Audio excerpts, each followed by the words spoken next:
Friends, నేను మీ friend Ahmed Sheikh ఓల్గస్ నుంచి మాట్లాడుతున్నాను. చూసారా, ఈ కంపెనీ ఓరియో ఇది చాలామంది పిల్లలు బాగుంటుందని చెప్పి, టేస్టీగా ఉందని చెప్పి ఏది కోరి మరి ఇష్టంగా తెచ్చుకుంటారు. సో వాళ్ళకి ఇది ఎంత ప్రమాదం అనేది చూపిస్తాను. ఏదికే ఓరియో కానీ దీంట్లో తినడానికి మంచిది కాదు. హెల్త్కి పిల్లలకి చాలా ప్రాబ్లం. నేను చూపిస్తాను చూడండి. ఇప్పుడు లోపల బిస్కెట్ లోపల క్రీమ్ తీసాను.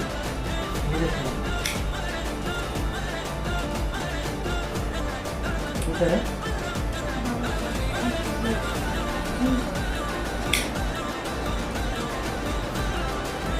చూడండి కాలుతా ఉంది. ఇది ఒక ప్లాస్టిక్ కవర్తో తయారు చేసింది. ఇది చాలా ప్రమాదం చేస్తుంది. ఇది గమనించండి. మీరు ఈ విధంగా నల్లగా వస్తుంది. ఇది తిన్న తర్వాత పిల్లలకి చాలా ప్రమాదకరం.